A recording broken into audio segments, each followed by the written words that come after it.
All right, guys, dry shampoo is a great product, but it is not a miracle worker. It can help your hair look refreshed, but it's not going to help it look shiny and really lustrous on those days when you don't wash your hair.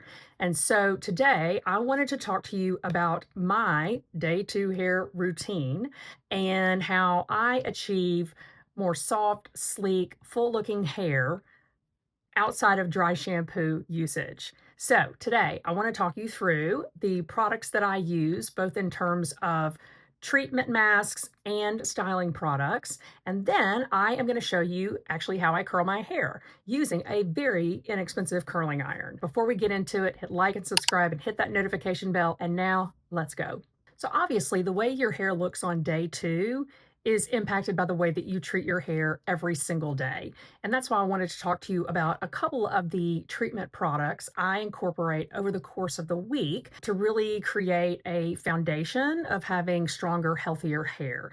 And the first product that I wanted to talk to you about is from Beauty Pie. And this is their Super Healthy Hair Elastic Repair Treatment. And this is designed to help protect against heat and color damage, smooth split ends, and help your hair just look healthier and shinier. You apply about a quarter size amount, you work it through tips all the way up to the roots, and you just leave it on for 2 to 5 minutes is what Beauty Pie recommends. So just leave it in, maybe while you're doing other things that are a part of your bathing routine. Rinse it out. I come out of the shower with hair that already feels like silk. The cost of this product is only $16 if you're a Beauty Pie member, which is really an incredible deal for this much product and given the results that it produces.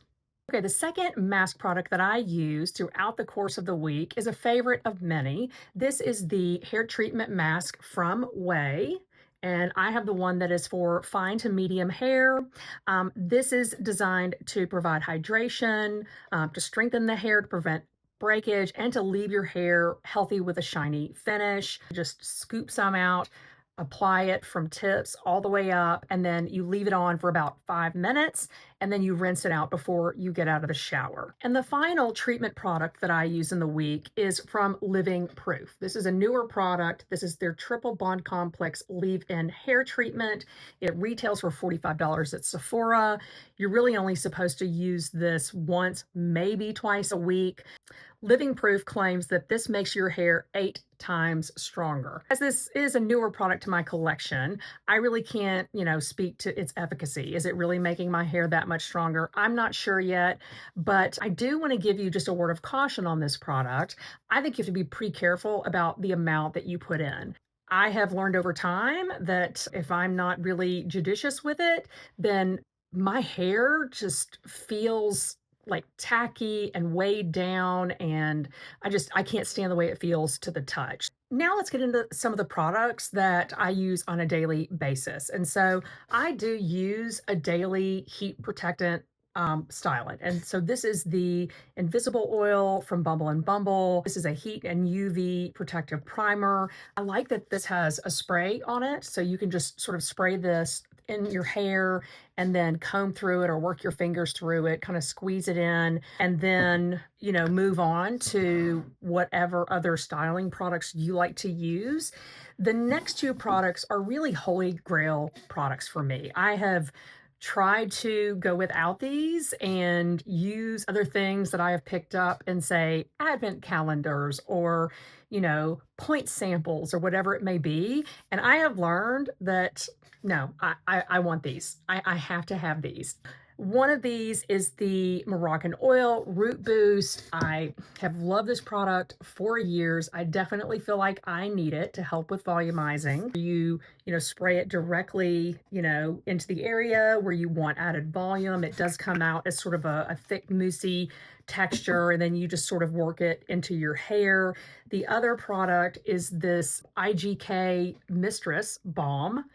I absolutely love this stuff, guys. I mean, I've tried other hair oils and leave-in conditioners, and no, this is the one. I mean, it just makes my hair feel and look So beautiful and soft. I'd highly recommend this one to you if you are looking for a good day-to-day post-shower styling cream. One other thing worth mentioning before we move on to the hair curling portion of today's video is that it makes a big difference on how rough or gentle you are with your hair on a day-to-day basis. You know, a lot of us really don't think about that when we're towel drying our hair or even using our blow dryers.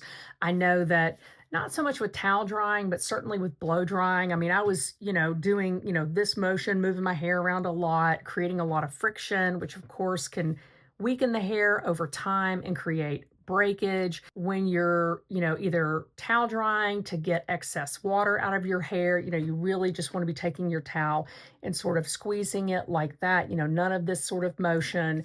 And then, when you're blow drying your hair, again, not creating all of that friction, being a little bit more gentle as you're moving your hair around your head. It takes a little bit more thought and time, but I think that it really can have as much of an impact as the products that you're putting on your hair. So I own a GHD flat iron, which is a very expensive flat iron, but I just didn't see the need to buy something that expensive for a curling iron. And so I would like to introduce you to my 17.99 curling iron made by Conair from Target. Yes, I have decided that this is all I need. In terms of the look that I'm trying to achieve when I curl my hair, I am using a 3/4 inch curling iron. I do have a specific technique that I use so that the curls look a little bit bigger than you might think for a barrel that is that small. So let me show you how I do that. Okay, first up, we need to do some additional hair prep. So even though I applied heat protectant the day before when I was blow drying my hair, I am going to work a little bit more through my hair before I start curling. I'm going to squeeze this in a little bit and then allow it to dry before I start to section my hair off to curl it. And I'm smoothing it down, obviously, with a comb before I go in with the curling iron.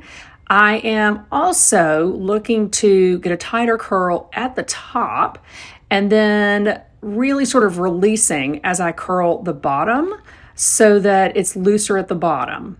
Also, sometimes kind of pull on individual curls to sort of break up the way they look, make them a little bit looser at the bottom. I'm also curling in 2 layers. So, one layer sort of around the top, and then another layer getting the hair that is sort of midway down my head to the base.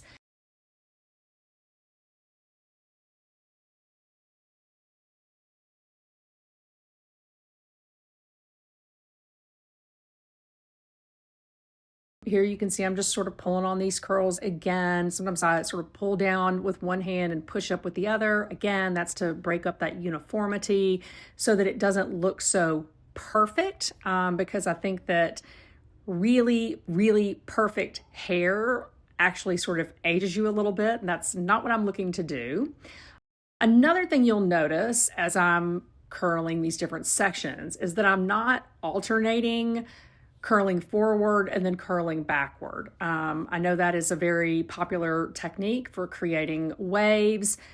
For me personally, that doesn't create sort of the soft waves that I like. It looks a little too broken up. So I am actually curling all in one direction. The one exception to this would be if I want to pin it back on the sides, just the immediate sides, in which case I would actually curl just the most immediate front pieces forward so that then when it's pinned back on the sides, it looks really sort of lovely and a little bit retro, sort of curling forward.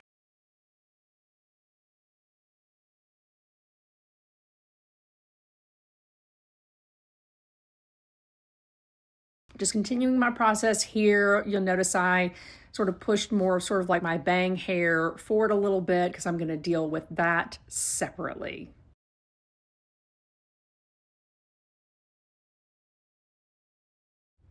I think with this curl in particular, you'll be able to see what I was talking about in terms of really loosening the iron as I go down. You can see how I'm using my thumb to sort of open and close the curling iron as I was going down the length of the curl. And part of that was also so that I wasn't applying a lot of tension on the hair and potentially causing breakage. Okay, here's where things get trickier, of course, because we've got to marry the bangs in with the sides and the back of the hair. So I am going to attempt here to curl it a little bit more loosely than I did with the hair immediately behind it. And I did have more hairspray here, so it curled a little bit tighter than I would have liked, but I'm just trying to pull it out a little bit so it's not quite as tight. And now I'm just going to continue working forward, trying to marry these pieces together, focusing the curling on the ends in particular so that I can get a nice blend. And now I've got my boing, boing, boing curls. Let's take a look at the hair all the way around, including the back. This is that opportunity for you to identify if you have some areas that need to be recurled. Oh, hello. And now you need to leave that time for your curls to cool, which provides a perfect opportunity to practice your dance moves or maybe even touch up your blush. And now it's time to pray to the hair gods that you have curled your hair beautifully before grabbing your wide tooth comb to brush through these curls. Now, I like to brush straight down to create sort of a more retro Veronica Lake sort of style. And then I usually find that I need to do a little bit more work in the front to better marry the bangs with the side of my hair. And again, our goal here is not perfection. It is not for it to look like not a single hair is out of place. Instead, we want it to look a little bit more natural and like we didn't try too hard. So now, just to give it a little bit more body and va-va-voom, I'm shaking it out underneath, which gives that body while keeping it smooth on top. And now we'll just take another look at the back. And again, you may find you need to recurl some pieces, but bam, looking good. I am going to add one final touch today using the Super Healthy Hair Oil from Beauty Pie. And I've just taken a little bit, I'm going to rub that in between my fingers and use this to further smooth out sort of around the face and the top. This is also going to add some additional shine to your hair, and it smells absolutely divine. Now, you could leave this here, but if you wanted to make this look a little more untamed and nighttime, you could do some more of that shaking out from underneath. It's going to further break up those curls and maybe look a little bit sexier for your nighttime out. And that's it. I hope you've enjoyed today's video. Thank you so much for watching, and I'll see you next time.